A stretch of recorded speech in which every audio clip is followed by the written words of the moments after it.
Bueno, primero, gracias por acudir, por estar aquí con nosotros. Gracias por la recomendación de las gorditas. A rato les paso donde las venden aquí. Es una señora que se llama la señora Pámanes. Las vende. Mande. Es de Torreón. El apellido, bueno, es de La Laguna, porque el apellido, yo no la conozco, pero el apellido Pámanes es de allá. Están muy serios los compañeros allá de los videos, pero bueno. Yo los invité, junto con doña Elena, a platicar básicamente de tres cosas. La primera, bueno, viene el próximo periodo de sesiones y pues agradecerles a ustedes la cercanía que tienen con nosotros, la posibilidad que nos dan de difundir pues nuestras iniciativas, que nos dan de estar en contacto con la gente. Un país de 130 millones de habitantes necesariamente requiere una prensa fuerte, por eso nosotros estamos un poquito molestos con el gobierno que pues ataca los medios de comunicación. Entonces lo primero es agradecerles eso. Tenemos nuestra plenaria y están invitados próximo jueves de la semana que entra, viernes y sábado. Elena les avisa hoy cuándo será la conferencia de prensa. Es jueves, viernes y sábado de la semana que entra en el partido, aquí en la Ciudad de México, en el Alfonso Reyes. Vamos a estar junto con la bancada del Senado, con nuestra dirigencia nacional, y tendremos una serie de expositores de temas variados. Tenemos temas de seguridad, que pues ustedes saben que es un tema muy preocupante en el país. Tendremos temas electorales, de cómo analizar lo que viene en el futuro, el peligro de la democracia. ¿No me escuchas? Sí te escucho. Sí. Tenemos, es que me hiciste las señas de no sé qué. No, es que iba a hacer pregunta, pero me dijo que ya, ahora, ya se la respondió. Tenemos temas, gracias. Tenemos temas de salud, tendremos temas de campo y tendremos temas de economía para prepararnos para el próximo presupuesto, que ustedes saben llega el 8 de septiembre, que de antemano ahí nos preocupan tres cosas.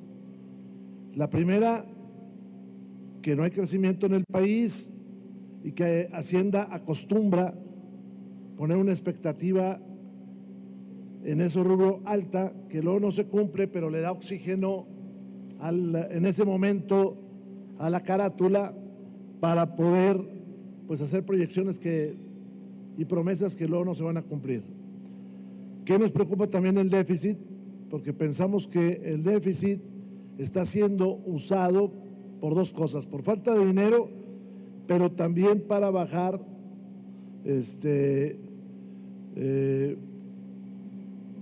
los números. O sea, ellos están utilizando el subejercicio para bajar el déficit.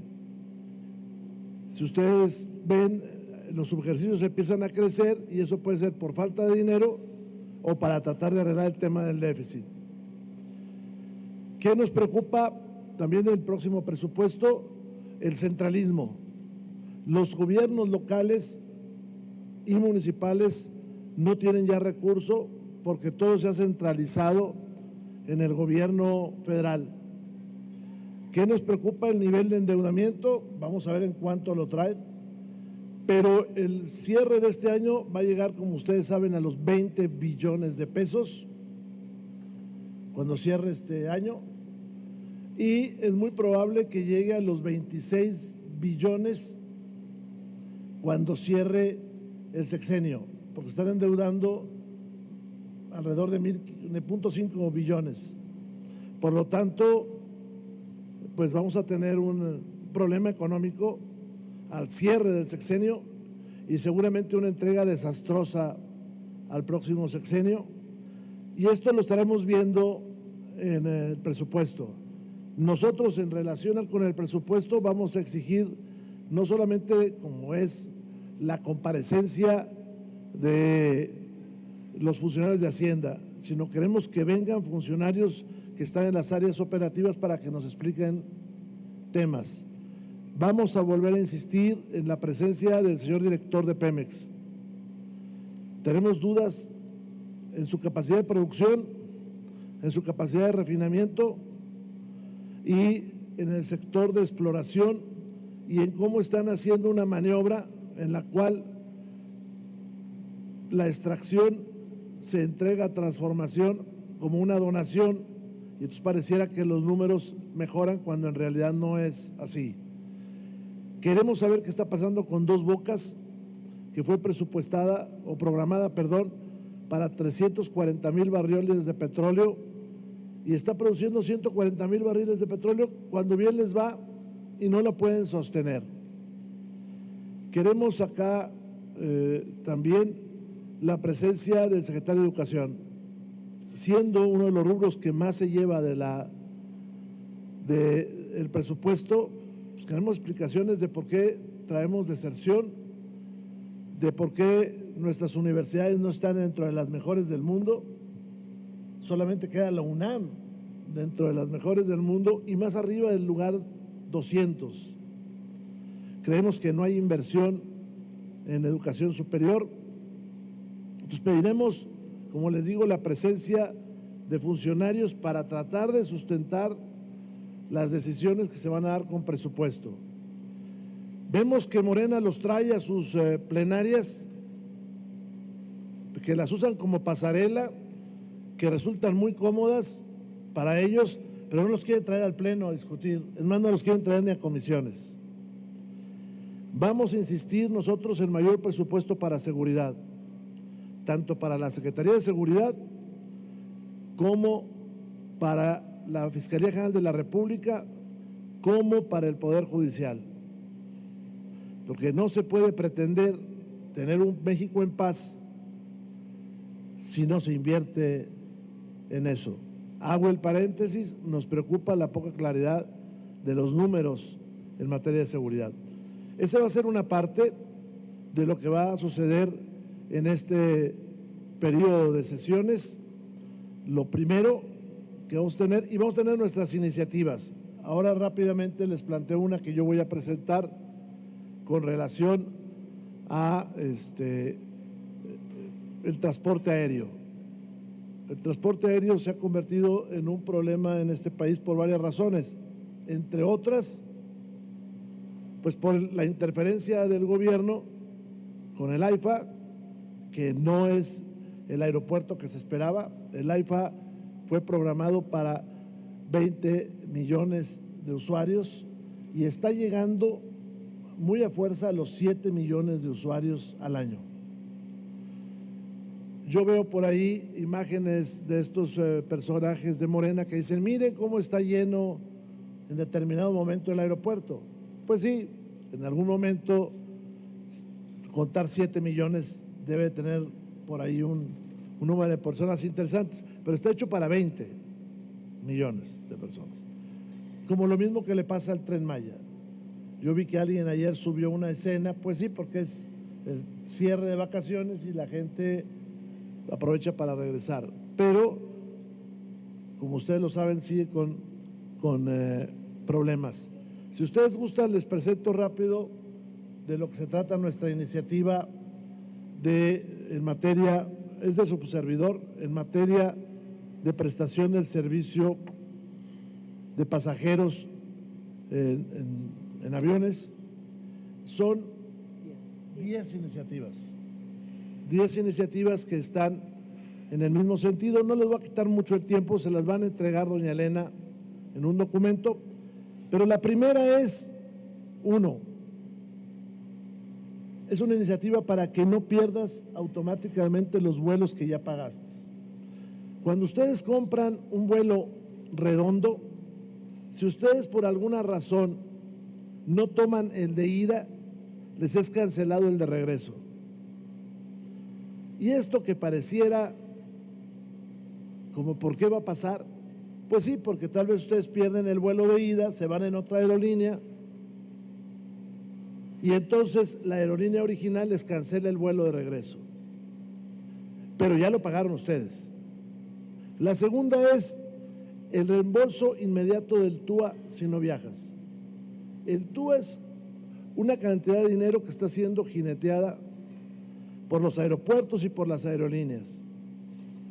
Si ustedes no viajan y pagaron con tarjeta de crédito, el reembolso puede ser inmediato. Y si no, pues en ventanilla. Y no tener que estarlo exigiendo, porque mucha gente pierde los vuelos y deja su dinero. Hay vuelos que es más caro el TUA que el vuelo, ¿eh? O sea, a veces el vuelo son 700 pesos y el TUA excede esto. Y yo entiendo que en el caso de la Ciudad de México, pues ellos tratan de que no haya reembolsos, porque acuérdense, con el TUA se está abonando la deuda del aeropuerto internacional que se canceló. La siguiente iniciativa es: compraste tu vuelo, tu asiento debe estar incluido y debe respetarse su lugar. ¿Por qué?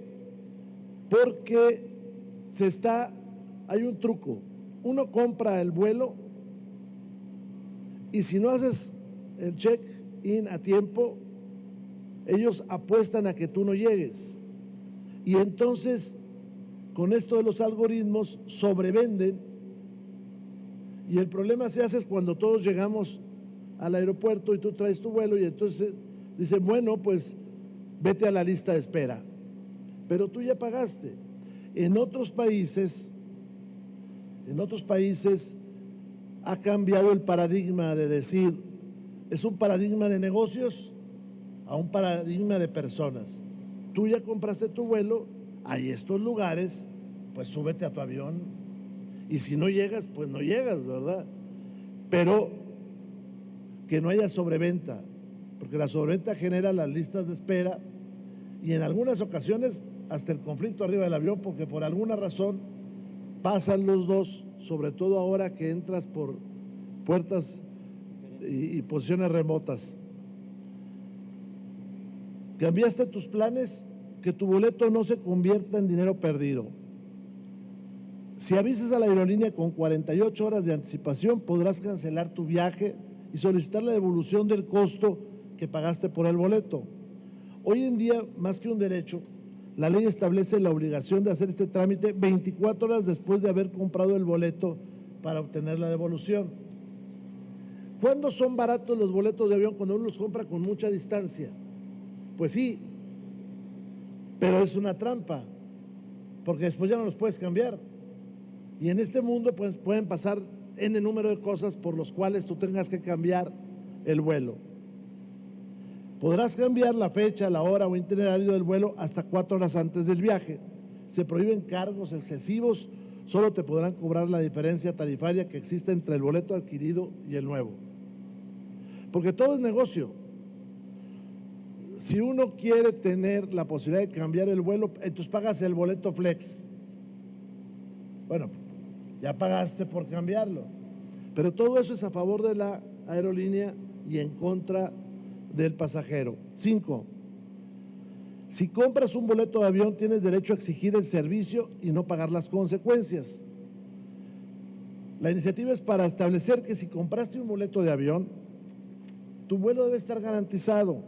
Las aerolíneas deben respetar la fecha y hora contratada. Si cancelan o suspenden, deben responder. Tienen derecho a compensación y una indemnización. ¿Qué nos pasa? Pues que muchas veces te dicen, fíjese que su avión se retrasó en un vuelo de la mañana. Sí, pero yo estoy en Tijuana a las 9 de la noche, señorita, y usted me dice que el vuelo se retrasó a las 8 de la mañana y se ha venido retrasando y me manda usted hasta el día siguiente. Eso pasa habitualmente. O sea, no se está retrasando porque ahí esté lloviendo, no se está retrasando, no. Se retrasa porque la aerolínea no quiere asumir la responsabilidad de tener retrasos pues normales y al final del día alguien paga este tema. Sexta iniciativa, agua gratis durante el vuelo. Esto, pues si tú viajas en ciertas aerolíneas, te dan refresco, agua, gratis entre comillas, porque te lo pagan, te lo cobran en el boleto. Pero hay otras aerolíneas que se dicen de bajo costo que no tienes derecho ni a tomar agua, ¿eh? O sea, todo se vende. Y si no traes tarjeta de débito, pues no puedes consumir nada. Entonces, ok, yo entiendo que eso baje el costo del vuelo, pues no pides ya una Coca-Cola, un refresco, vaya. Pero que el derecho al agua, hombre, existe en todos los vuelos, más allá de que sean vuelos baratos. Te cambiaron la puerta de abordaje, deben avisarte. ¿Qué sucede en la Ciudad de México? Sobre todo, tú llegas y ves la pantalla y te dice puerta 73. Vas hasta la puerta 73 y de repente te das cuenta que nada más estás tú ahí. Y cuando preguntas, no, es que la cambiaron. ¿Cómo que la cambiaron? Sí, ahora usted está en las 50 y tantos, que es del otro lado del aeropuerto. Oiga, es que yo lo estoy viendo en la pantalla. Y te contesta la señorita muy amable, la aerolínea no se hace responsable de lo que dice la pantalla. Pero eso pasa todos los días. Entonces nosotros estamos proponiendo que las aerolíneas deben avisar inmediatamente a las personas pasajeras los cambios de sala o de puerta por todos los medios disponibles. Pantallas sincronizadas, aplicaciones, correo electrónico, mensaje de WhatsApp. Y esto debe suceder al menos 15 minutos antes del inicio del abordaje en todos los aeropuertos. Porque esto pasa en el aeropuerto de Guadalajara, en los aeropuertos grandes, Tijuana, Cancún, y la gente ustedes la ven corriendo hasta que llegas después de la lista de pasajeros que estaban esperando. Y entonces te dicen, no, bueno, pues es que ya lo ocupó otra persona, pero no se preocupe, usted se va en el siguiente vuelo que es mañana a las 8 de la mañana. Avión detenido en tierra. No te puedes quedar horas encerrados en el avión. Hace unos días yo subí por ahí un post, no sé si lo vieron, de un grupo de pasajeros que estuvo 7 horas en un avión. Y uno dice, bueno, ¿y por qué sucede eso? Porque si los bajan, les tienen que pagar alimentos. Entonces mejor los dejan arriba. Y en el caso, los que son de consumo, pues consumen, y los otros, pues ahí se quedan. Y lo que pasa es que al final del día no sabes por qué sucedió. Ese día quienes estaban adentro, el piloto les dijo que el avión se le había ponchado, textual, una llanta, porque había caído en un bache. Los que estábamos afuera y preguntamos, a mí me pasó porque estaba caro adentro. Pregunté yo, oiga, es que están los de allá, tienen 7 horas ahí. Entonces te dicen, bueno, es que están remozando la pista 1. O sea, nadie te dice exactamente qué pasó, pero todo está confabulado para no pagarte. Porque ¿quién paga? Pues unos paga la aerolínea si tiene el retraso, pero si la aerolínea no tiene el retraso, nadie paga. Las aerolíneas no pueden mantener a las personas pasajeras dentro del avión más de 1 hora en vuelos nacionales y más de 2 horas en vuelos internacionales. Se entiende que ya arriba, pues el puro abordaje tarda uno bastante. Después de 30 minutos a bordo del avión estando en tierra, las aerolíneas deben ofrecer agua embotellada y refrigerios a las personas pasajeras sin costo. Y 3, al cumplirse el tiempo máximo permitido dentro de la aeronave en tierra, se deberá realizar el desembarque y otorgar las compensaciones e indemnizaciones que la ley determina. 9. La información de los vuelos debe ser clara y la misma en todos lados. Este fenómeno pasa, tú te acercas a la ventanilla y te dicen, no, yo no sé. A mí me ha tocado que desaparece la ventanilla, entonces llega un momento en que todos se van, y bueno, ahí va y usted pregunte, pues pregunte a dónde. Si cambia el horario, la puerta, la sala, el itinerario, o se retrasa o cancela un vuelo, la aerolínea y el aeropuerto deben actualizar la información de inmediato, y lo que aparezca en aplicaciones, pantallas del aeropuerto y otros medios debe coincidir y estar actualizado. Si una persona pierde el vuelo por información incorrecta o contradictoria, la aerolínea y el aeropuerto son responsables y deben de responder los daños. La 10ª iniciativa: se retrasa el vuelo, tienes derecho a saber por qué.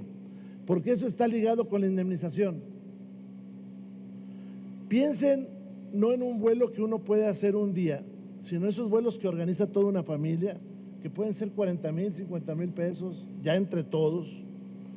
Las aerolíneas deben informar de forma clara y específica por qué se retrasó el vuelo y quién es el responsable, la aerolínea o el aeropuerto. Si es el aeropuerto, tiene que indemnizar de inmediato. Ellos tienen dinero, que es el TUA, no ese. El TUA te lo tienen que regresar. El piloto tiene la obligación, estando arriba, de informar a las personas pasajeras a bordo del avión cuál es la causa del retraso. Y esa sería la información oficial. Si él dice que es porque se ponchó, pues se ponchó. Porque eso es lo que te permite indemnizar y mantener al tanto de cualquier cambio mientras persista la demora. Si el retraso o la cancelación es responsabilidad del aeropuerto, la obligación de cubrir las compensaciones o indemnizaciones estará a su cargo y la aerolínea deberá pagarlas de inmediato a la persona pasajera. ¿Por qué la aerolínea? Porque la aerolínea tiene los TUAs de todos los que hayan subido ese día y entonces ya compensa con el aeropuerto y así no anda el pasajero yendo a Profeco. Sencillamente, se retrasó, yo tengo derecho a que me compenses. Es que es culpa del aeropuerto, tú me lo pagas. La ley dice cómo se compensa. La ley dice cuándo es comidas, la ley dice cuándo dice hospedaje, la ley dice cuándo se paga de compensaciones. El tema se presenta cuando a las 12 de la noche en el aeropuerto de Monterrey, me ha pasado, la aerolínea cancela el vuelo. Y entonces la gente, y te dicen, es que no es responsabilidad de nosotros, es responsabilidad del aeropuerto. Sí, bueno, por eso. Y de mientras, ¿qué hago? No, bueno, espérese y mañana se va. Y espérese es por lo que uno ve en los aeropuertos a la gente dormida. La Agencia Federal de Aviación deberá llevar y publicar un reporte de las causas que ocasionan los retrasos o cancelaciones. Y eso debe ser público. Claro, ya no vas a poder llegar a tu casa y decirle a tu señora, fíjate que se retrasó el vuelo, porque ella va a poder ver si se retrasó y por qué se retrasó. Pero tiene que ser público, porque si no, están engañando al usuario. O sea, en México hay millones de usuarios. Y la Profeco deberá permanentemente vigilar que se cumplan todas estas disposiciones. Son las 10 iniciativas que queremos para democratizar mejor los viajes en avión. No cancelo la idea de hacer un foro para abordar el tema del cabotaje. Sí saben lo que es, ¿no? O sea, el cabotaje es un avión que viene de un avión extranjero, de una aerolínea extranjera que venga de Nueva York y pasa sobre Monterrey y pueda levantar pasaje en Monterrey si no viene lleno. Eso está prohibido, se llama cabotaje, para defender las aerolíneas mexicanas. Si el problema que tenemos no son las aerolíneas, son los usuarios. Entonces tú te puedes quedar varado en un lugar del país porque la aerolínea canceló el vuelo porque es la única aerolínea. Sin embargo, pudiera haber cabotaje y que tú llegues a tu destino. Nosotros creemos que hay que proteger la inversión mexicana, pero esta protección no puede ser tal que se perjudique a millones de pasajeros. Entonces, doña Elena les va a pasar los documentos. ¿Ya se ingresaron las iniciativas? ¿Ya se ingresaron? Ya se ingresaron ayer, creo, antier. Y bueno, ya esperamos discutirlas. Y haremos un foro a finales de septiembre, pues para escuchar temas del servicio de pasajeros de este país, que pues México merece un mejor servicio, sobre todo cuando las condiciones en las carreteras son tan difíciles. O sea, viajar de aquí a Veracruz por tierra es un riesgo enorme.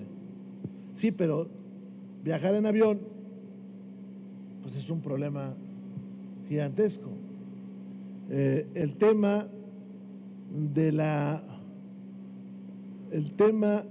de que haya subasta prácticamente en los boletos también es un problema porque empieza a subir el costo.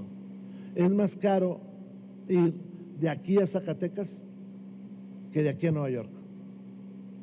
Y te dicen, bueno, es que hay pocas personas. No, hay personas suficientes. Lo que pasa es que sabes que es el único vuelo que hay ahí. O sea, y como es el único vuelo, pues entonces te lo vendo como yo quiera, ¿no? Pero personas suficientes hay para ir, se llena el avión. O volar de aquí a Colima, pues es increíble los costos. O de aquí a Campeche. Entonces, no puede padecer el ciudadano, máxime con los problemas de inseguridad que tenemos.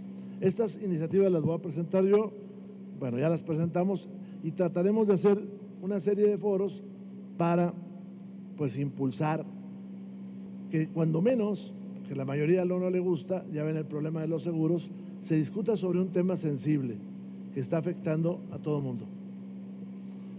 La tercera parte de esta reunión es como en la escuela, preguntas y respuestas. Y agradecerles a todos que estén aquí en el solarium que tenemos hoy. Sí, coordinador, tenemos bastantes preguntas. Primero va Maru Rojas de Radio Fórmula. Se vale preguntar de todo. Ayer se hizo un balance muy preciso por parte de la presidenta de la mesa. Es que me estaban diciendo que murió la mamá de Samuel Palma. Entonces, que es amigo nuestro. Claro. Adelante. No. Adelante. Ayer, después del balance que hizo Kenia en torno al año de su gestión y los adjetivos que le dedicó, que siempre estaría usted presente, ¿cuál considera fue el momento más difícil en este año legislativo que estamos por terminar? El más complicado, el momento, hubo varios, pero sé que pudo haber uno donde, no sé, quizá el PRI haya podido recibir amenazas. A ver, no yo sé. creo que hubo varios. Mira, un primero fue cuando no querían, cuando empezó a haber un discurso de no respetarle a Acción Nacional la presidencia de la mesa. Ese fue uno primero. Por eso el PRI dijo que si era necesario, migraban temporalmente diputados priistas a Acción Nacional para que no le hicieran esa jugada de pasarlo a la tercera. Ahí tengo que reconocer que el Partido Verde no aceptó que se violaran los acuerdos. O sea, el Partido Verde dijo, le toca a Acción Nacional, igual que nosotros, y Ricardo Monreal honró su palabra. Entonces yo creo que fue un momento difícil. Luego yo creo que en los debates, que hubo varios, pues fueron fuertes, ¿no? Uno es el del presupuesto, porque de verdad hay una desesperación de nosotros de ver que el federalismo se está acabando y que los gobernadores que son de Morena, que son muchos, aceptan los presupuestos a través de sus diputados. Si tú te fijas, los gobernadores de oposición a través de sus partidos se manifiestan aquí con alternativas. Sin embargo, pues Morena está cerrado a que se distribuyan presupuestos en el país. Nosotros calculamos, y por ahí tengo un artículo, 2 billones de pesos que en estos 6 años de López Obrador se dejaron de distribuir en las entidades federativas y se concentraron en las arcas federales. Por eso todos vemos pues que la infraestructura de calles, de carreteras, de todo esto pues se está acabando, porque todo está centrado en las grandes obras suntuarias del gobierno. Yo creo que ese es el momento más difícil. Los de las reformas pues también, pero creo que el momento más difícil siempre es el presupuesto. Te adelanto que hablaremos con el próximo presidente de la mesa directiva para cambiar la tónica de cómo se presentan las reservas en materia de presupuesto. Hay que buscar un mecanismo que sea más efectivo, pero también que permita el estudio más minucioso. Las sesiones se hacen largas por un fraude legislativo, que es el fraude que hace la mayoría y el Partido del Trabajo cuando presenta reservas que no lo son y que luego la retira. O sea, ahí yo también reconozco al Partido Verde que no se presta a eso. O sea, el Verde nada más sube las reservas que en realidad quiere que prosperen. Pero hay que recordar que Morena es un show de argumentos. Y entonces suben a legisladores para que presenten reservas que no se van a votar, pero para contestarnos a nosotros y distraer a la población. Creo que Morena ha renunciado a su autonomía legislativa para convertirse en una pieza de operación del gobierno y que se confunden. En los tiempos del PRI había un gran debate y aquí se modificaba el presupuesto. Hoy no se modifica nada, es más, ni los errores. Entonces, nosotros le vamos a proponer a la mesa pues que ya no haya retiro de reservas. O sea, yo voy a presentar una iniciativa para que las reservas no se retiren, se voten. Porque que aquel diputado que le van a votar en contra se lleve el costo cuando menos en su récord de que le votaron en contra de la reserva. Porque hace mañosamente Morena y PT, presentan una reserva donde no van a hablar de la reserva, van a hablar de otra cosa y luego la retiran. Entonces, yo presentaré en los próximos días una iniciativa para que las reservas se tengan que votar siempre. Y creo que estamos en un momento donde cada vez es menos, ya es imposible tapar el asunto del huachicol. Comentaba lo de la entrevista esta mañana con Azucena Oresti y el abogado de los sobrinos del ex secretario de Marina, donde dan nombres, apellidos de datos que vienen en la carpeta de la Fiscalía, donde todas las acusaciones de los que hoy están en Argentina son de parte de testigos protegidos, que niega en la mañanera exista la presidenta. Y entonces, ¿qué va a pasar políticamente con el siguiente año legislativo ante esta crisis? ¿El legislativo puede hacer algo? Es evidente este huachicol, es evidente los malos manejos del gobierno. A nosotros nos empiezan a censurar. ¿Qué hace el legislativo para que se conozca la verdad y para que se pueda también frenar legalmente? Gracias. A ver, oye, ya traigo este micrófono para ir para acá. Yo voy a poner sobre la mesa una hipótesis al respecto de esto. Si la cifra de combustible ilegal asciende a la tercera parte del consumo de este país, es imposible que el gobierno de este país y los órganos del Estado mexicano no lo perciban. Pondré un ejemplo muy coloquial. En esta alcaldía, una refresquera vende 1,000 cajas a la semana de su producto. Y un día se da cuenta que solamente puede distribuir 650. Hombre, pues es evidente que la empresa va a decir, o estos de aquí de la alcaldía dejaron de consumir refresco, o alguien está metiendo el producto. O sea, cuando es la tercera parte, mi hipótesis es que es imposible que el Estado no supiera.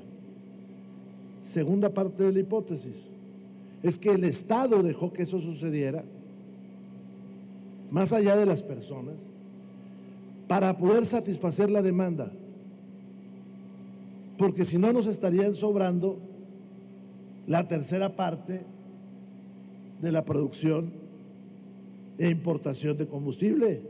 Es muy sencillo. Entonces, claro que el Estado sabe, o sea, este es un crimen de Estado, porque ellos saben ¿Por qué es tanta la magnitud? Si fuera una pipa, pues no les digo, ¿no? El consumo diario pues se pierde, ¿no? Es muy poquito. Pero esa cantidad de combustible que está entrando es percibido. Mi hipótesis es que ante la falta de capacidad de producción de Pemex, dejaron que entrara ese producto y se distribuyera, generándose un mercado de manera natural, un mercado ilegal de manera natural, pero porque si no nos íbamos a quedar con desabasto. ¿Quién lo hace? Yo creo que ellos dejaron que se hiciera y entonces salen nombres de todo tipo, pero es mucho el combustible como para que no se dé cuenta alguien de lo que está pasando. Esa es mi hipótesis.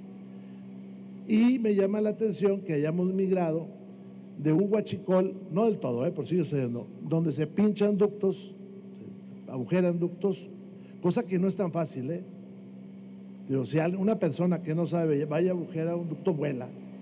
Además no sabe si trae gas, diésel, o sea, eso se hace con alguien que sabe sacarlo y alguien que te dice qué va pasando por ese momento, porque se usan para diversas cosas. Pero eso sigue pasando y el estado campeón en el pinchar ductos pues es el estado de Hidalgo y todo el mundo sabe en qué partes, menos el gobernador Julio Menchaca. Pero migramos de eso a este huachicol que es inmenso y que entra por las fronteras y por los puertos y todo esto, bajo esa hipótesis que yo te digo. Es tanto que el Estado mexicano se dio cuenta, y se dio cuenta, pues pudo haber hecho medidas hasta contracíclicas, es decir, surtir primero, certificar gasolineras, dar estímulos, pagos inmediatos, dar crédito. O sea, cuando tú te das cuenta que hay algo que está pervirtiendo el mercado, no solamente utilizas la policía, puedes utilizar otros mecanismos en una escala muy pequeña. En mi tierra había ley seca los domingos y se empezó a dar el fenómeno de la venta ilegal de alcohol. ¿Cuál fue la solución? Abrir por un espacio de 2 horas en los grandes supermercados la venta, y esa práctica legal destruyó la ilegal. Entonces, ante ese volumen tú puedes hacer muchas cosas, no necesariamente la policía. Es más, eso es lo más difícil, porque vas a andar persiguiendo a todo el mundo. No, pues pudieron haber hecho otras cosas. Crédito a las gasolineras, pues compras el bueno, ¿para qué compras el otro? Un mayor margen de ganancia por un tiempo, compras el bueno, ¿para qué compras el otro? Vigilancia a las gasolineras, pues compras el bueno, ¿para qué compras el malo?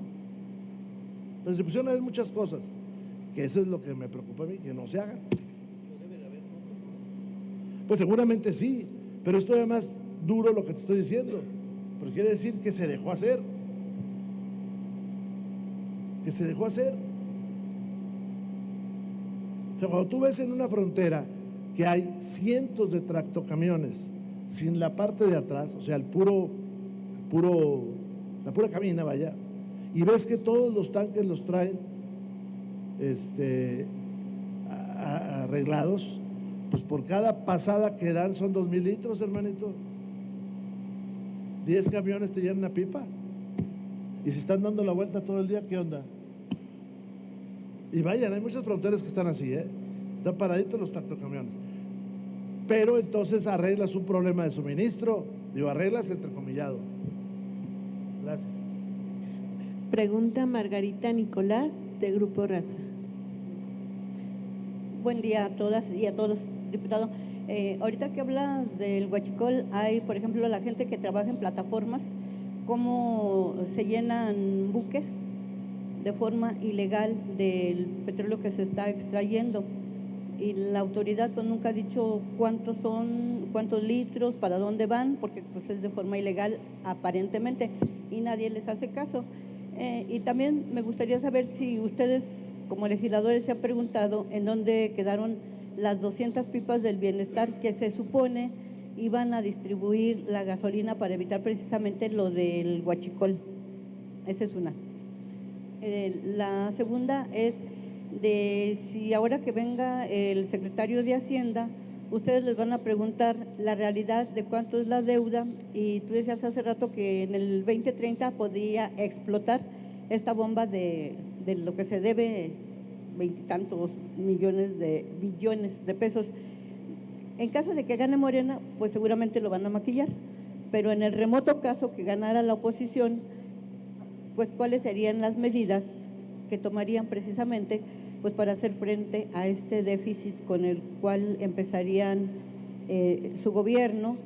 Y la última es, en esta lista de buenas intenciones de lo del transporte aéreo, faltó que también ahora te venden si quieres ir en medio, si quieres ir en los extremos, tiene un costo adicional a lo que estás pidiendo, bueno, a lo que cuesta un pasaje. Gracias. A ver, lo primero, por eso queremos la presencia del director de Pemex, para ver estos temas de huachicol y todo eso. Me llama la atención que ellos asistan a la bancada de Morena, donde cómodamente les van a preguntar lo que ellos mismos digan y van a salir a aplaudir, ¿no? Queremos hablar con el secretario de Hacienda, pero no para saber el costo de la deuda. Esa viene en la carátula, ¿eh? Abajo dice el servicio de la deuda, ahí viene. Y el servicio de la deuda va a terminar este año en 20 billones de pesos. Peña Nieto la dejó en 10.5 billones, que es la deuda histórica del país. Desde Iturbide hasta Peña Nieto, 10.5 billones. En 8 años se duplica a 20.5 billones, pero en los próximos 4 años la deuda va a sumársele otros 6 billones de pesos. Al secretario de Hacienda yo le tengo algunas preguntas. Él dijo que los IEPS eran para mejorar la salud de los mexicanos. Sin embargo, son los únicos impuestos que aumentó recaudación. IVA se mantiene flotando, ISR cayó y aumentó el de los refrescos. Porque todo el mundo sabe que la gente no deja de consumir ni refrescos ni cigarros por esa razón. Por esa no, porque es una especie de adicción. Entonces, ¿qué me preocupa? Que yo he visto varios personajes cercanos al régimen que han empezado a hablar de reformas fiscales. Vean ustedes, han empezado a aparecer columnas. Esta señora Mazzucato de allá de Inglaterra, empiezan a decir que los ricos paguen más y que todo eso, pues porque el gobierno quebró. O sea, el gobierno de México está quebrado y lo podemos discutir en todos los términos técnicos, términos políticos, está quebrado. Por eso no hace la publicación de la reforma al 123. Es increíble que la próxima secretaria de la mujer esté condenando a una buena parte de la población de mujeres que son servidores públicos a ganar menos del salario mínimo profesional que se votó aquí. Lauricel está condenando a esas mujeres, a las policías, a las enfermeras, a los médicos, todos ellos. Está en su escritorio la publicación. ¿Por qué no lo publican? Pues no lo publican porque no tienen dinero, tan sencillo como eso. Pero con todas esas mentiras, López Obrador construyó su triunfo. Toma nota del otro. ¿De los aviones? Sí, tomo nota de eso. Sí.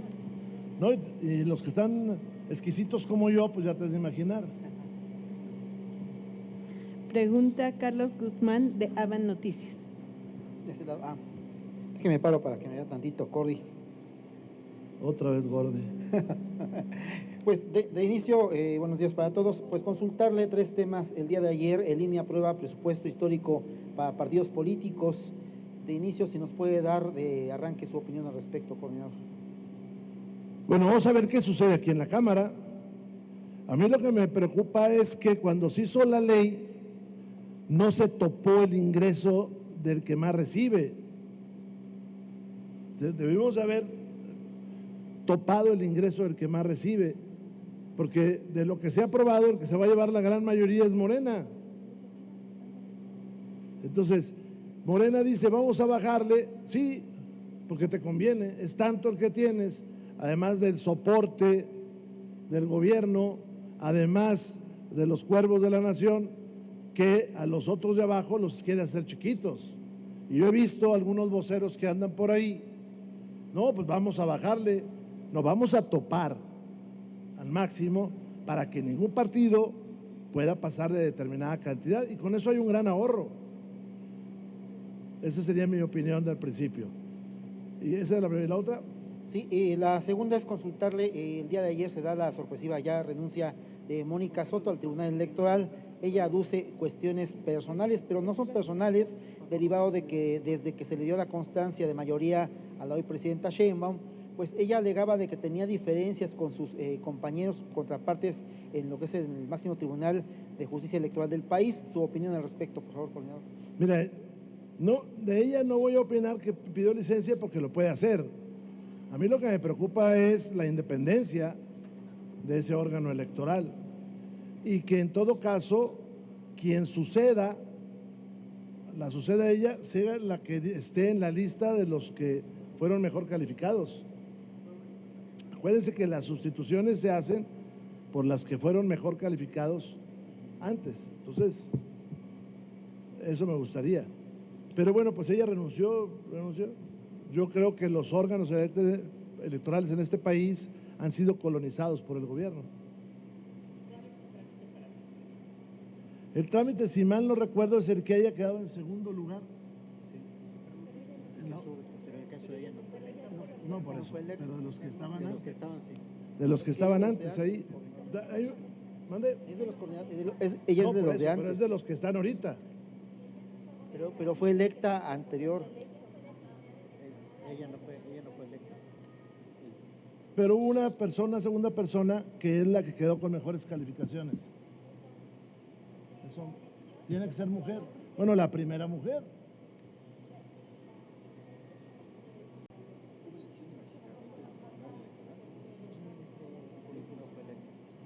Pues yo creo que la última norma es la que prevalece. La última norma es la que prevalece. Pero a mí lo que me preocupa más que si alguien se va o no se va, es la independencia que hay ahí. Eso es lo que me preocupa. ¿Terminará por ser cooptado como el INE, como se menciona, coordinador? Pues a mí me preocupa que no genera certezas. O sea, cuando el árbitro no genera certeza, hay un problema. La transición democrática, porque luego Morena es muy dado a hablar, es que en el pasado, por cierto, en el pasado están ellos. O sea, está Bartlett. O sea, cuando hablan del pasado, yo supongo que se refieren al pasado de Bartlett, porque el pasado de la transición pues, fue muy distinto. Para que alguien llegara a ser consejero, el primer requisito que tenía que solventar era la aprobación de las oposiciones. O sea, el primer requisito para ser consejero era que las oposiciones no te vetaran. Ese era el primer requisito. Ahora, eso no les interesa a ellos. O sea, el discurso de Morena hay que siempre tener cuidado porque dicen, es que en el pasado, ¿pero en cuál pasado? El de la transición. En la transición no era así. Era imposible que llegara un consejero vetado por el PRD y por el PAN. Imposible. No entraba. Porque de lo que se trataba es de que hubiera confianza democrática. Y ahora eso no sucede. Y ya para finalizar, coordinador, hablando de temas aéreos, se está mencionando desde hace algunos días de que México podría tener una nueva revisión para una baja de categoría aérea. Ahorita tenemos la categoría 1, pero pues por este tema de lo de Andy, por todo lo que está pasando, ¿usted ve un escenario de que también pueda ser afectada pues, la degradación de categoría, hablando de iniciativas aéreas como la que propuso esta mañana en el caso de esta categoría de coordinador? Muchas gracias. Bueno, yo lo que creo es que, te voy a hablar de lo que yo creo de toda la relación con los americanos. Los americanos es un país, como hay muchos, pero esta es una potencia económica y nosotros estamos en su área de cercanía. Dentro de los Estados Unidos hay una competencia electoral y los políticos norteamericanos van a tratar de satisfacer a sus electores. Todo eso es normal, ¿eh? El problema es que México deja muchas oportunidades para la oferta electoral en Estados Unidos de que sea sobre nosotros.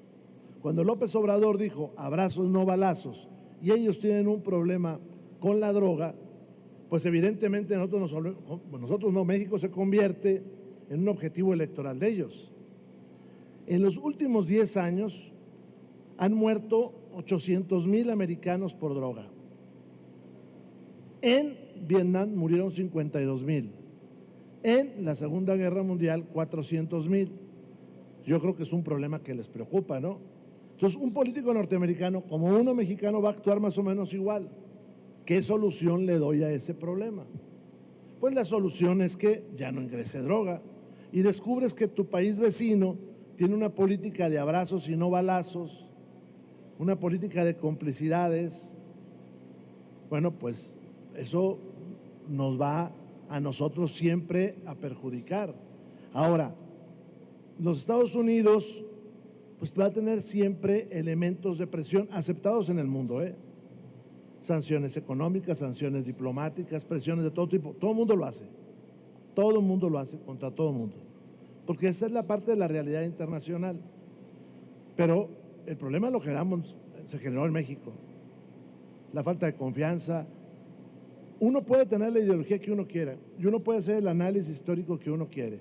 Pero un gobierno no puede tener buenas relaciones si empieza a agredir a la población del otro. Una campaña como la de Morena, donde se acusa a la sociedad norteamericana con adjetivos, pues no creo que sea lo mejor.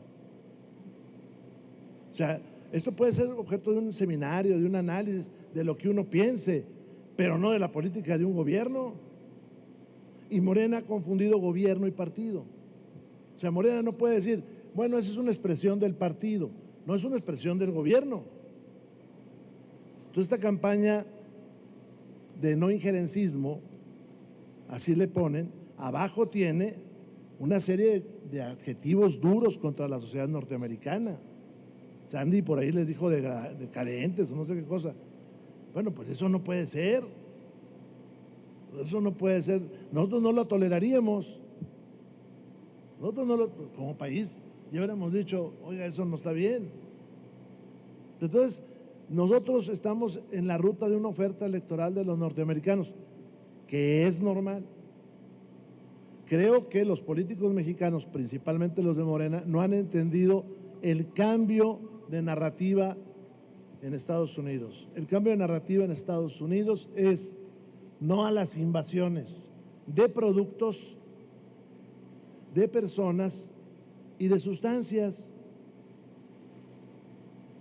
O sea, están cambiando, ellos quieren cambiar su forma de hacer negocios, su forma de desarrollar. Pues, es su privilegio y son sus votantes. Y en cambio México responde, pues, no siendo empático, que además tiene otros 3 problemas México. No tiene Cancillería. México no tiene Cancillería. Económicamente se le redujo muchísimo. Corrieron a una buena parte de la gente por malos salarios, por todo eso. Nombraron a gente inexperta en todo el mundo, no solamente en Estados Unidos. ¿Qué te parecería buenos embajadores en Europa hablando bien de México? Pues no lo va a hacer Omar Fayad, hombre. Él anda disfrazado de Freddie Mercury a estas horas. En serio, digo, pues ese es su papel en el mundo ya. ¿O qué va a hacer Quirino? Pues, o sea, en los momentos más difíciles pusimos a los más incapaces, o pusieron a los más incapaces. Y el otro problema que tenemos es que perdimos interlocución con los Estados Unidos. O sea, el discurso de México es un discurso que no se puede tener entre vecinos. A lo mejor si estuviéramos geográficamente alejados y con otras realidades locales, pues tal vez. Esto es independiente de la historia, de lo que uno piense, no. Es la diplomacia. Es la diplomacia, que es muy distinto. Cuando dicen, es que Lázaro Cárdenas actuó de tal manera, en el contexto de entonces, porque Lázaro Cárdenas le vendía a Alemania nazi el petróleo y luego se la vendió a los Estados Unidos y los Estados Unidos nos perdonaron la deuda y luego nos quedamos con los barcos italianos que estaban fondeados en el Golfo de México para surtirle a los americanos. O sea, actuó en el contexto también, él y Ávila Camacho. Entonces hay que tener cuidado con eso. Yo creo que es un error lo que está sucediendo con el servicio exterior mexicano, un error. O sea, tú no puedes llegar con tu vecino y agarrarlo a golpes. Pregunta Enrique Méndez de La Jornada. Diputado, buenos días nuevamente. Gracias, Enrique. Gracias por las gorritas. No, gracias a usted, que es generoso siempre. Diputado, preguntarle si considera usted que ya no hay tiempo, como dicen algunos senadores de Morena. Acércate un poquitito, ándale. Sí, considera, como dicen algunos senadores de Morena, que ya no hay tiempo para el Congreso para reformar esta contradicción que prevalece en la Constitución para los dos métodos de elección del presidente de la Corte. Esto después de este debate que ha habido en los días recientes, las posturas de Lenia Batres, el rechazo de ciertos sectores a que ella presida la Corte, e incluso se da por sentado en estos senadores de Morena que Hugo Aguilar podría quedarse 2 años más. Es decir, ¿usted cómo ve este asunto? Bueno, Enrique, primero te agradezco la pregunta. Segundo, esto sucedió porque Morena no leyó las reservas. Como ellos les ordenan, ¿sí se han fijado cuando sale un rebaño de borreguitos y el primero salta y luego todos empiezan a saltar y alguien les quita la piedrita y todos siguen saltando? Pues así son los de Morena. Les dijeron, ustedes vote. Y entonces hay reservas, Enrique, donde les dijeron, hay una antinomia entre un artículo y otro, arréglenlo. Pero no una reserva, hay varias reservas de varios partidos que les dijeron, oiga, arregle. Ellos no, tenemos que brincar como los borreguitos. Y brincaron como los borreguitos. Y ahora tienes 2 normas en la Constitución distintas. ¿De qué hay tiempo? Hay tiempo. Pues las reformas del bienestar salen en 20 horas. Eso, ¿de qué hay tiempo? Hay tiempo. ¿De qué hay solución? Hay solución también. Que la Corte decida, que haga la interpretación la Corte y que decida. A mí no me gusta meterme en ese tema porque yo estoy en contra de toda la reforma y luego estos se agarran de un pedacito para justificar el resto, ¿no? O sea, ¿de qué hay tiempo? Y lo pueden arreglar si hay tiempo, Enrique. ¿De qué hay solución? También hay solución. Ya lo dijo la presidenta incluso, ¿eh? La presidenta creo que dijo que la Corte resuelva. Ahora sí traen un buen circo en la Corte, ¿eh? Creo que sí. Sí, la Corte del Bienestar sí está. Pero ¿sabes por qué sucede eso? Porque no son abogados, no son jueces de carrera. Entonces no saben que en sus decisiones no está la mayoría, votar por mayoría, sino votar por la razón. Entonces tienen 10, 11 expedientes un día. Hoy somos más productivos. A mí me dijeron que trabajar era que se generara movimiento. Lo otro es perder el tiempo. Entonces no saben ni lo que están votando, Enrique. Y ejemplo, y videos en TikTok hay. Oiga, ministra, usted está votando otra cosa. Oiga, ministra, eso es lo de mañana. Oiga, ministra o ministro. Incluso Hugo ha sido muy paciente, muy paciente. Hugo. Ha demostrado, no estoy de acuerdo con cómo se eligió, pero ha demostrado tener paciencia. Y hay 2, 3 ministros que han mostrado paciencia. Pero hay otros que hay, mamacita santa.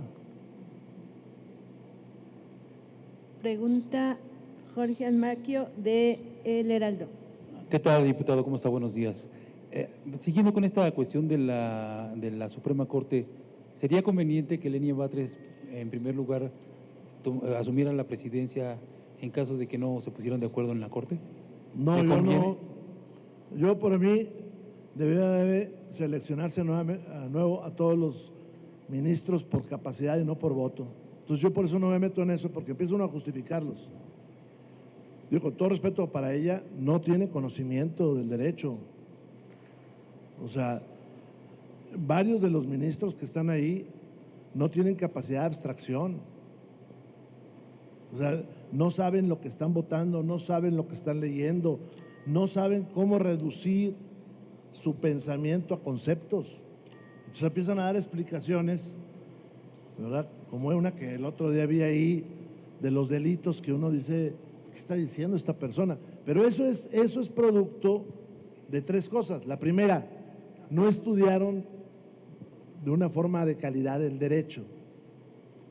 Dos, no tienen experiencia jurídica.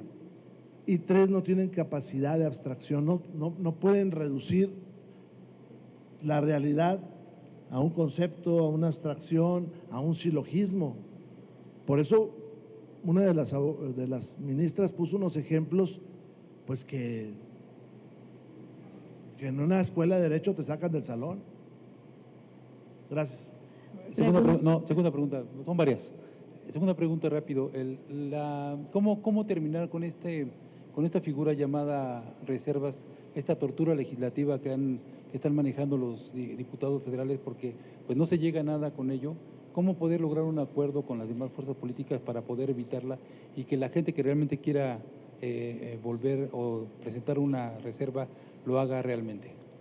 A ver, esto terminaría con un acto de honestidad de la mayoría que dijera: voy a presentar las que van a prosperar, con unos buenos discursos de inicio y de final, donde se fijen posiciones certeras. Yo creo que ahí. Pero yo tengo derecho, por ejemplo, a presentar una reserva para que destinen dinero al sector del desierto, a las zonas áridas. Pero ellos se suben con una reserva cualquiera y nos empiezan a insultar. Yo le veo, la iniciativa que voy a presentar es: todas las reservas se votan. Pues para que vean, se hagan más evidente que son reservas huecas, que les van a tener que votar en contra. Pero esto se acabaría con un poquito de decencia de la mayoría. Pero bueno, es muy difícil pedirles eso también.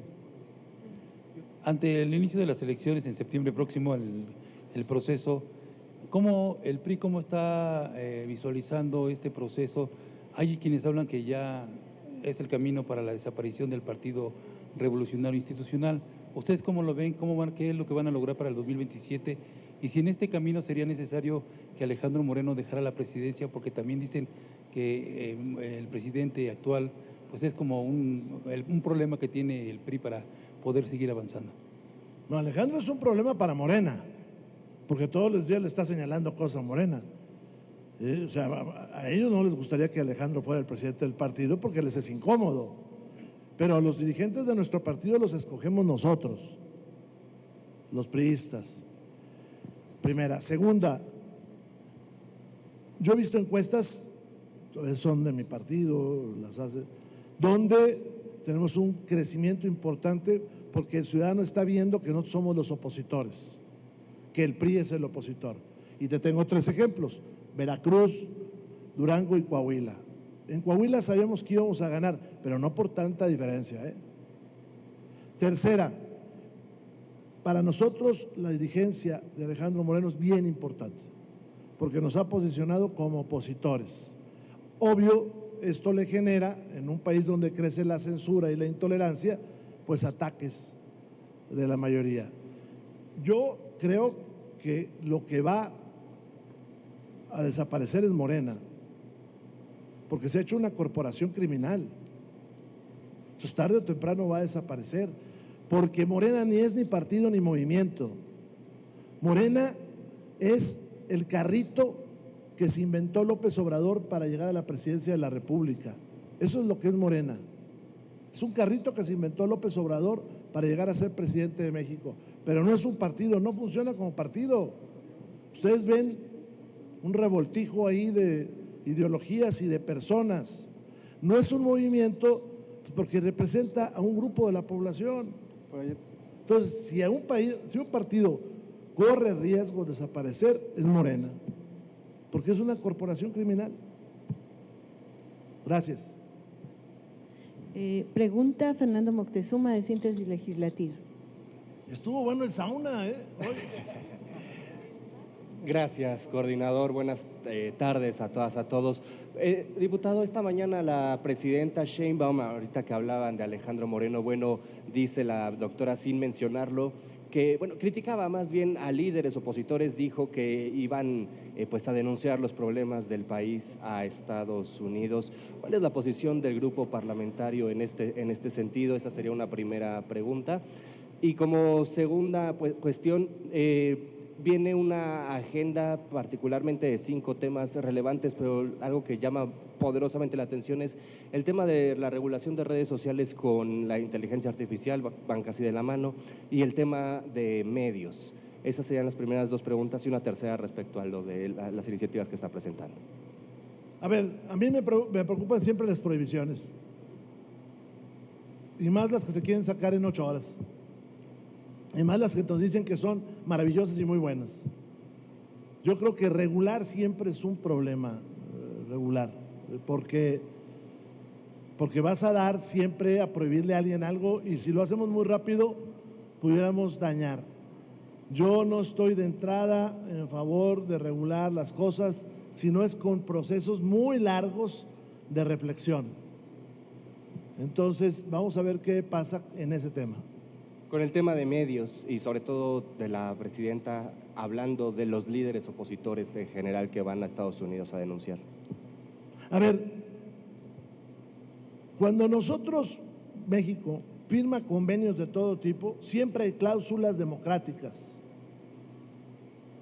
El que acaban de firmar con la Unión Europea tiene 2 características, tiene cláusula democrática y tiene una cláusula discriminatoria para los mexicanos, y lo firmó el gobierno, que es el hecho de que si tú tienes un juicio contra el gobierno, a ti te toca la ventanilla de los jueces del acordeón.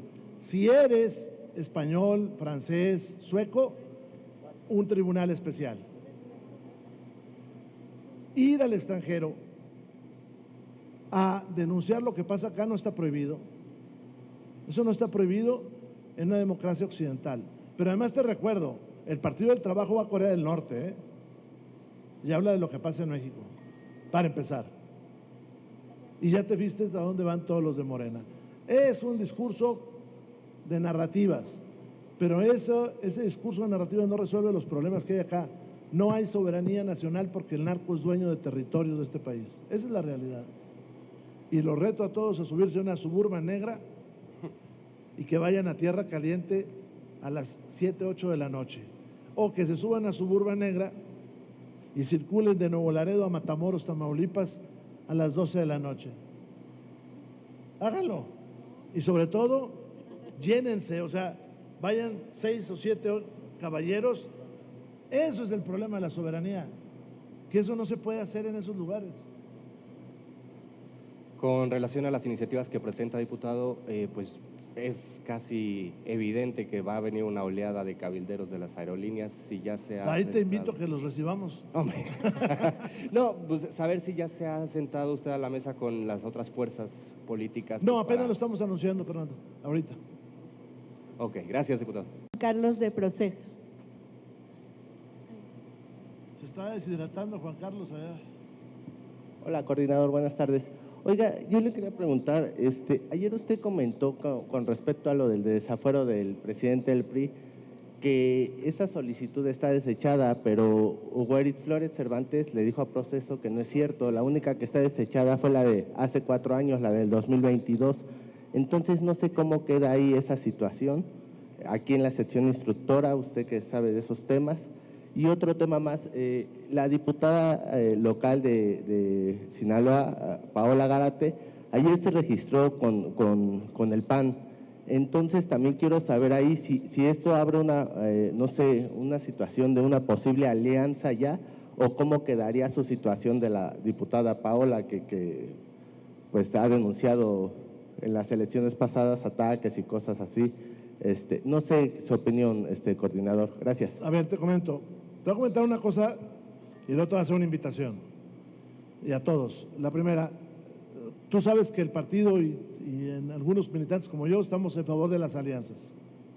Entonces nosotros empujamos las alianzas estratégicas, de defensa del voto, defensa de la democracia o de electorales. El caso de Paola, yo la conozco, el PAN abrió un espacio ahí para que se registre el que quiera registrarse, pero el próximo jueves tenemos la conferencia de prensa con Alejandro Moreno. ¿Qué te parece si esas y otras cosas que yo he escuchado del partido, tú estás invitado, yo le adelanto estas preguntas y también directamente se las hace a él, porque son un poquito más de partido que de este lado? A ver, la actuación de Hugo Eric me parece muy particular. Primero, la solicitud se desechó hace muchísimo tiempo y siempre se ha manejado como que existe. O sea, nunca se dijo que estaba cancelada. Cuando yo se los dije, eso está cancelado.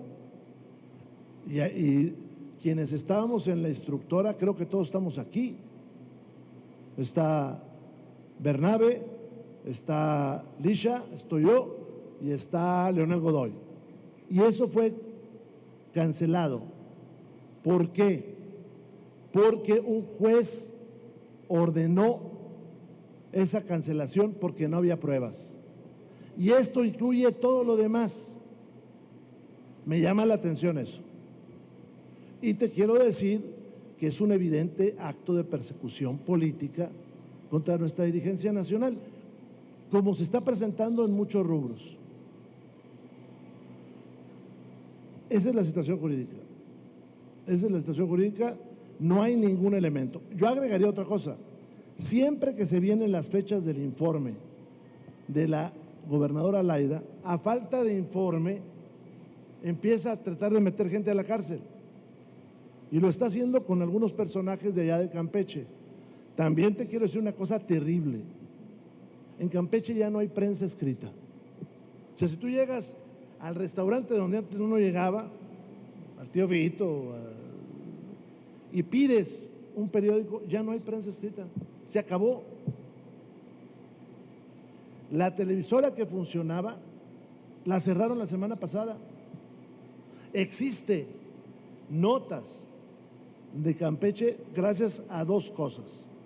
La primera, las televisoras nacionales Azteca, entre ellas, que están ahí y entonces sacan notas y aparecen en su barra de noticias. Si no, no habría información de allá para acá. Y la segunda, algunos corresponsales y los portales de compañeros de la prensa. Yo fui el fin de semana allá, me invitaron a una entrevista y me dice el compañero, lo invito a una entrevista, pero le pido una cosa, que sea en mi casa, porque nos da miedo que sea en otro lugar. Pues sí, porque ya los han metido a la cárcel. Entonces la entrevista, este compañero hizo un pequeño set de estudios en la sala y ahí puso sus camaritas que son teléfonos y puso unos foquitos y todo, y ahí te entrevistan. A eso se redujo la prensa en Campeche, es terrible. Y Colima anda por ahí, anda por ahí Colima ya sin prensa escrita, porque el gobierno deja de invertir en publicidad y empieza, bueno, le está pasando a la editorial Era, después de 60 años cierra la editorial que tenía entre sus plumas a Poniatowska nada más y nada menos, y cerró. O sea, no puede decir que no es popular Poniatowska, ¿verdad? Pero esa es una ofensiva que hace un gobierno de este tipo. No le voy a poner adjetivos porque Stalin se enoja. Pregunta.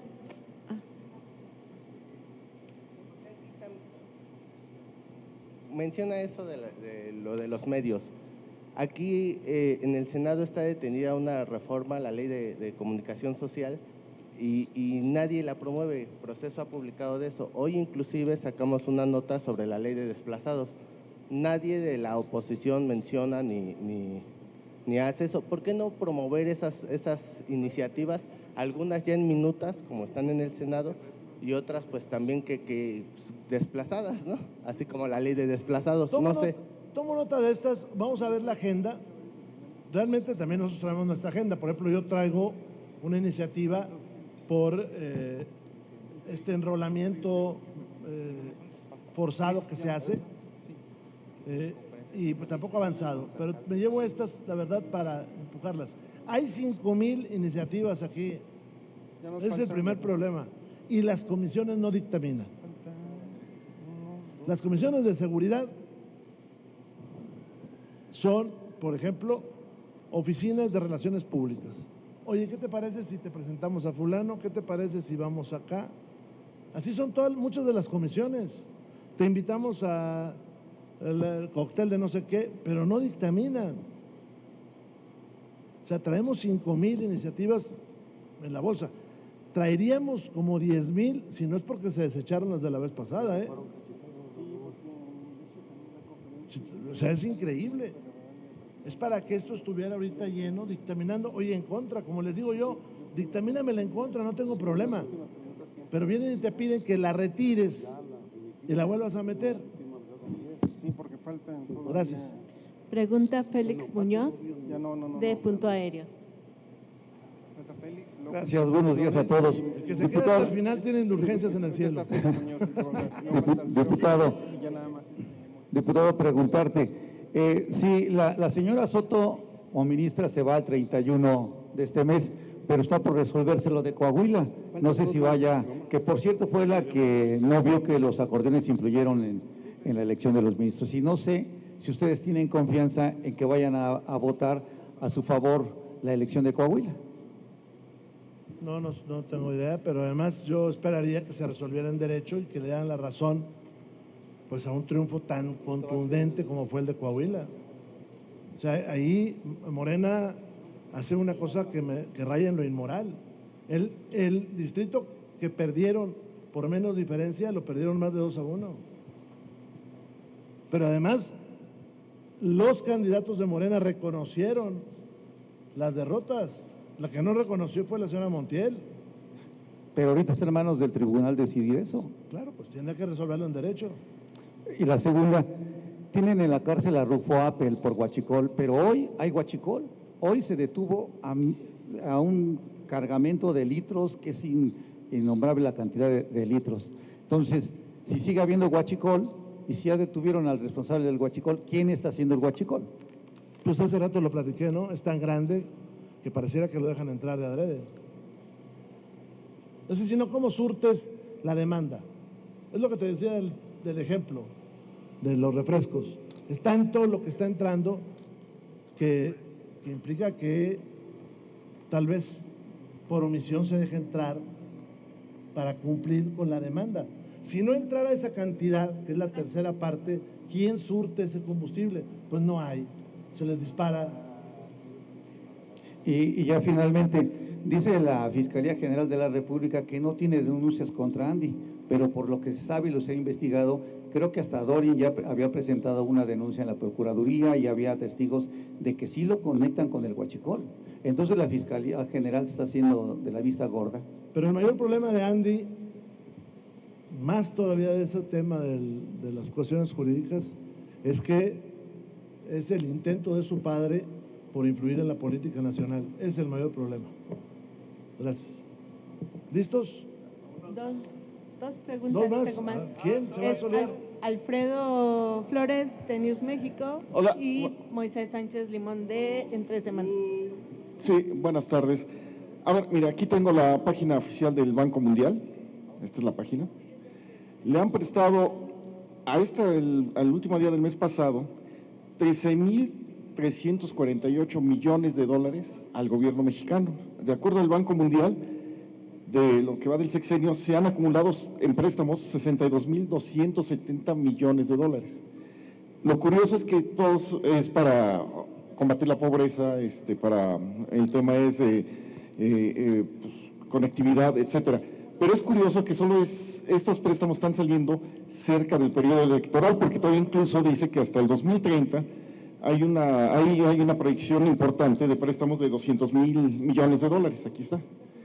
Entonces, mi primera pregunta es en este sentido. No hay dinero, el último reporte del INEGI sobre el sector industrial, solo se creció el 0.1% y es el crecimiento que se ha tenido después de puras bajas. y no se está recaudando como se dice, etcétera. ¿Se estaban pidiendo préstamos para procesos electorales? ¿Ese sería el riesgo, que estemos viendo una reedición de lo que ocurrió en el sexenio pasado aparentemente? Sería mi primera pregunta. Bueno, ya no sé si para procesos electorales, pero este país, si no pide préstamos, para empezar, si no pide préstamos, no hay servicios públicos. O sea, tú acomoda el 1.5 billones de pesos donde tú quieras, en los programas sociales, en la salud, en las pensiones. Eso es lo que está pidiendo el gobierno. O sea, el gobierno trae una tarjeta de crédito que todavía tiene límite y la va a seguir usando como el papá fiestero que luego sale en alguna parte y hace que la familia pierda todo.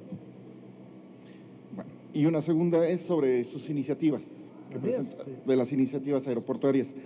Todo este problema es relativamente nuevo.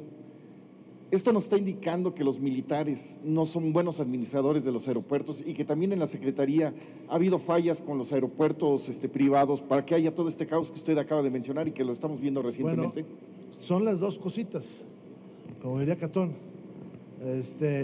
Una es que no son buenos, es evidente, y por eso tienes un problema en todos los aeropuertos que ellos manejan. Pero la otra es también las líneas aéreas, que aprovechando el desorden, pues se quedan con más ganancia. Y ya para concluir, ¿qué tan irresponsable fue el comentario de Gerardo Fernández Noroña de decir que viene un golpe de Estado, poniendo en duda a dos instituciones que son muy queridas en México, la Marina y el Ejército? Es decir, un golpe de Estado es muy delicado desde mi punto de vista, pero no sé ustedes como políticos cómo lo vean.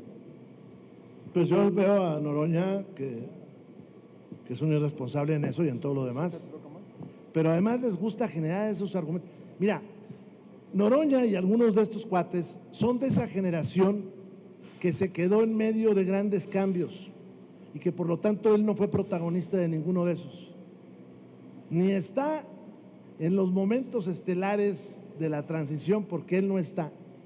Ni está en los momentos estelares, entrecomillado eso también, de la lucha, por ejemplo, guerrillera, él no está, él se quedó en la generación intermedia, tiene mi edad. El problema es que él quisiera hacer eso.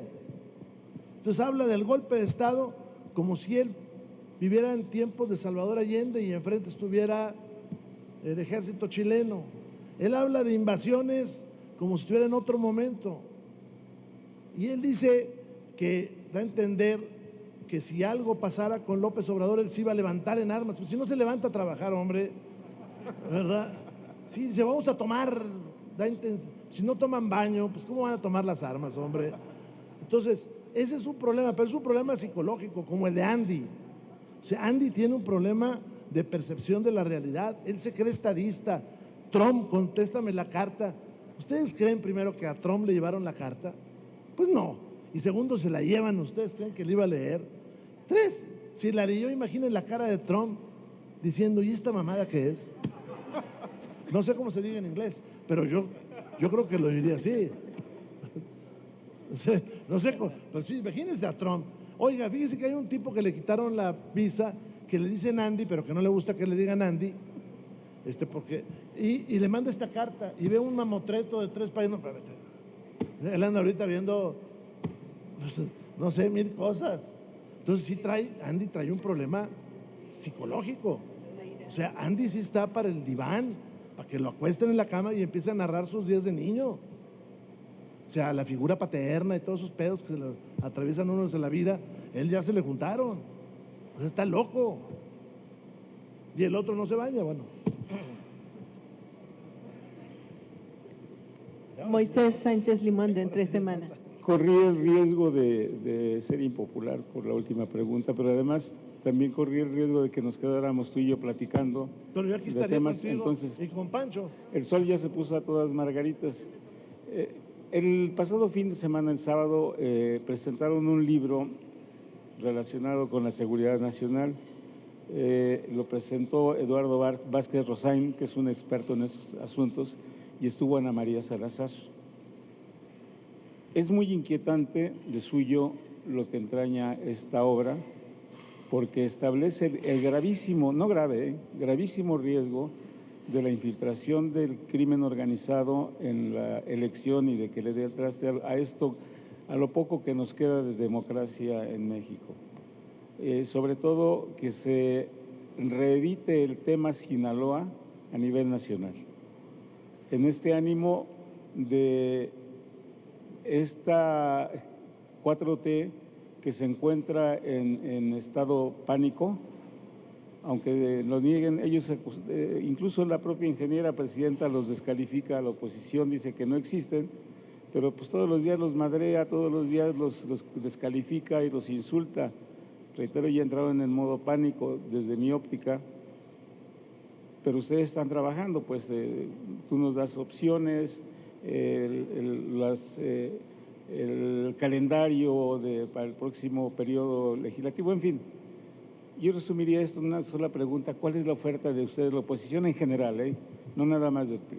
¿Cuál sería la oferta para contrarrestar a esta embestida? Porque ya la vemos venir, pues, o sea, no es ningún secreto cómo ha crecido el crimen organizado, cómo está asentado, que lo establecen en esta obra, reitero, que se presentó el sábado último, y que honestamente, pues es para más que preocuparse, ¿no? Que salgas a la calle y que te encuentres ya al cártel manejándote ahí desde el kilo de carne hasta el transporte, cobrando el derecho de piso, que ya existe en la capital del país, pero que la autoridad lo quiere negar. Ese es el discurso de ellos, de negar todo lo que tengan enfrente. Pero reitero en globo, ¿cuál es la oferta que tendrían, desde tu óptica, la oferta que tendrían para evitar que esto ocurra y echar a esta mayoría del poder, a los nuevos dueños del poder, echarlos del mismo? Pues. A ver, te cuento rápido. Mañana tenemos un foro en Monterrey, Nuevo León, 7 de la noche. Es el cuarto de los foros regionales. La semana que entra tenemos un seminario sobre seguridad, si mal no recuerdo es el miércoles, allí en el CEN del PRI. Vamos a tener expertos hablando de temas de seguridad. Luego vamos a tener un conversatorio y luego en septiembre el presidente del partido va a presentar nuestra propuesta alternativa en materia de seguridad. ¿Qué te puedo adelantar en el caso de la seguridad nacional? Que este gobierno cometió un error. Lo empezó López Obrador. Subordinó la seguridad nacional a la seguridad pública. El CNI ya no es una instancia de seguridad nacional, depende de la Secretaría de Seguridad Pública. Y ese sesgo pues la hace estar en cosas importantes como la seguridad pública, pero no la seguridad nacional. La seguridad nacional es mucho más de eso.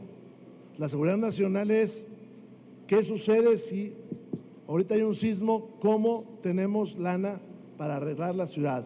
¿Qué sucede si tenemos un gobierno en Estados Unidos que es adverso a México? ¿Qué sucede si tenemos un conflicto en el Caribe? Eso es la seguridad nacional. ¿Qué sucede con el sistema pensionario? Y lo que hicieron con el CNI es meterlo adentro de la Secretaría de Seguridad Pública. Entonces sí traemos un problema de eso. Y yo los invito los primeros días de enero a ver el programa alternativo de seguridad. Ya tuvimos varios foros, están ahí en la red, están yendo exgobernadores que tuvieron éxito con la seguridad. Rolando Zapata, Miguel Alonso, Miguel Riquelme y tu servilleta. Y siempre un actor local. El de mañana va a estar nuestro cuate Adrián de la Garza, alcalde de Monterrey. La semana pasada en Tijuana estuvo Alberto Capella. O sea, han ido gente que le sabe. Gracias. Se hace calor. Una pregunta. No tenemos más preguntas, coordinador. Gracias a todos.